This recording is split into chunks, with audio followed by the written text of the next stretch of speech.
गौरी कवि अपनी सहेली पिंकी के साथ बैठी हुई थी। गौरी सहेली, अब जमाना बहुत बदल गया है। अब लड़के पक्षियों के साथ लड़की पक्षियों को भी बराबर काम करना पड़ता है। अगर तुम कोई काम नहीं करोगे तो कौन करेगा तुमसे शादी? तुम तो जानती हो, मैंने तो शुरू से ही कोई काम नहीं किया। अगर मैं कोई भी काम करने लगूं तो मेरा तो मन ही नहीं लगता।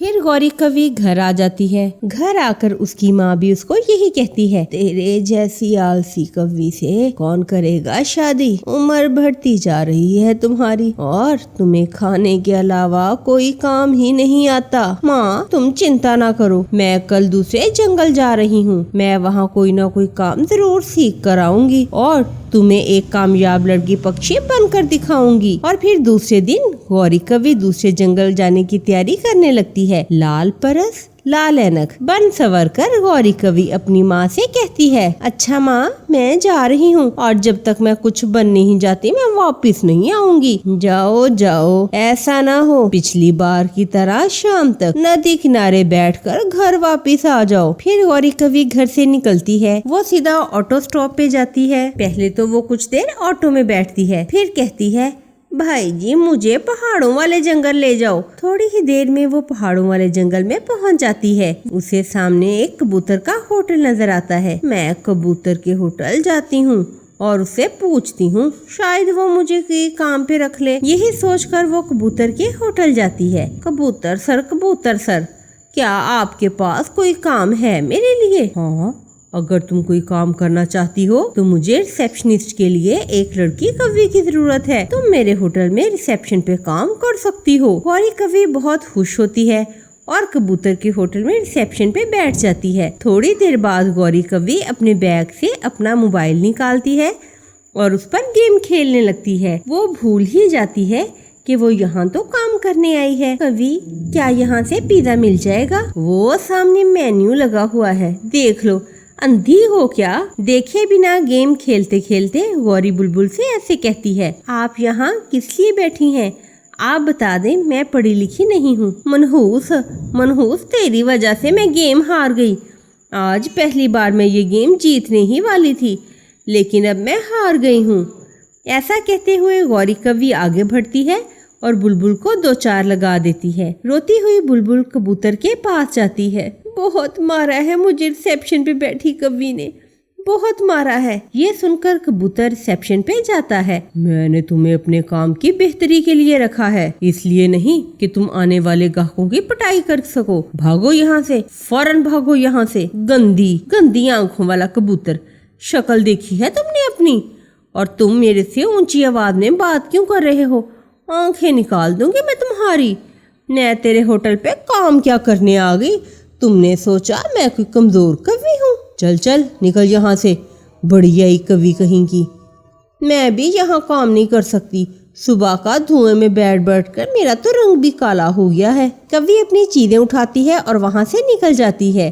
थोड़ी दूर उसे चिड़िया मिलती है जो अपनी चूड़ियां बेचकर घर वापस लौट रही थी। चिड़िया, मैं दूसरे जंगल से आई हूँ। माँ कहती है कि मुझे लड़कियों को भी काम करना चाहिए।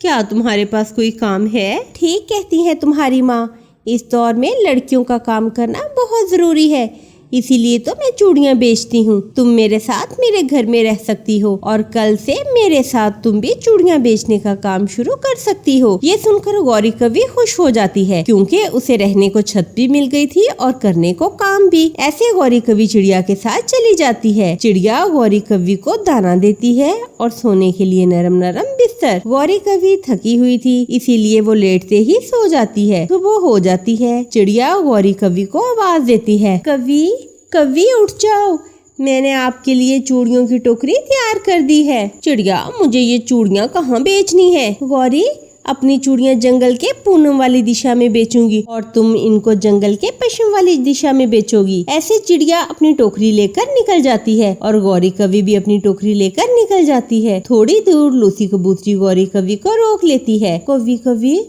क्या तुम्हारे पास हरे रंग की चूड़ियाँ हैं? गौरी कवि देखती है और कहती है, नहीं, मेरे पास हरे रंग की चूड़ियाँ नहीं हैं। ऐसा करो, तुम लाल चूड़ियाँ पहन लो। नहीं, मुझे तो हरे रंग की चूड़ियाँ ही चाहिए। मैंने कहा लाल चूड़ियाँ ले लो, अगर नहीं लेनी थी तो मुझे रोका ही क्यों? अब तुम चूड़ियाँ लिए बगैर यहाँ से नहीं जा सकती। ये क्या बात हुई? तुम मुझे रोक कर तो दिखाओ, मैं लाल चूड़ियाँ नहीं लूंगी। लूसी जब जाने लगती है तो गौरी लूसी के ऊपर बैठ जाती है और उसको मारने लगती है। बचाओ बचाओ, मुझे इस दुष्ट पागल कवि से बचाओ। मुझे ऐसी काम वाले की कोई जरूरत नहीं है। तुम मुझे मेरी चूड़ियाँ दो और जहाँ से आई हो वहीं जाकर चूड़ियाँ बेचो। कवि जमीन पर चूड़ियाँ दे मारती है। ये लो उठाओ अपनी चूड़ियाँ। रात तेरे घर से खाना खाया था, वरना अभी बताती तुझे, बदसूरत चिड़िया। गौरी कवि वहाँ से चली जाती है। वो बहुत परेशान होकर नदी किनारे बैठ जाती है। अब तो माँ मुझे घर में भी नहीं आने देगी। क्या करूँ? जो भी काम करती हूँ कोई ना कोई गड़बड़ ही हो जाती है। गौरी कवि बैठी हुई थी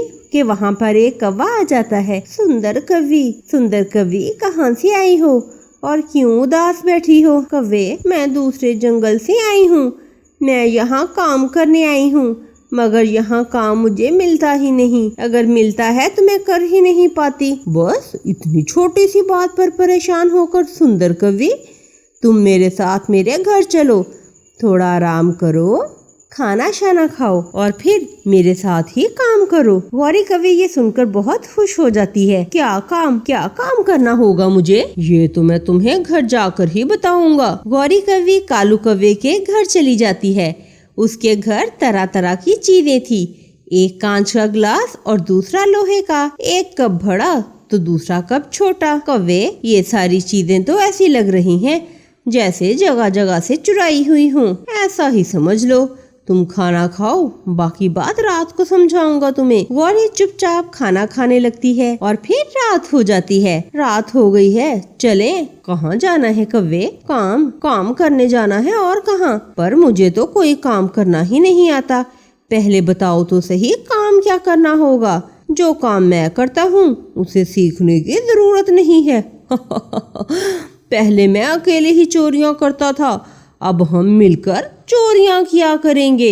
ये सुनकर कव्वी थोड़ी देर तो चुप रहती है और फिर कहती है, हम आलसी कौवों की किस्मत में शायद यही एक काम है, चोरियां करना। फिर गौरी कवि कालू कव्वे के साथ काम पे निकल जाती है। तो प्यारे दोस्तों, मेहनत करना बहुत अच्छी बात है।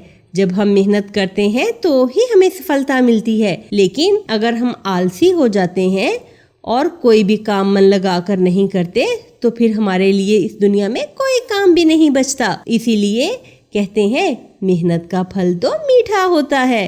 तो प्यारे दोस्तों, अगर आपको हमारी ये कहानी अच्छी लगी हो तो आप हमारी इस कहानी को लाइक करें, अपने दोस्तों के साथ शेयर करें और हमारे चैनल को सब्सक्राइब करना मत भूलिएगा। आपका धन्यवाद।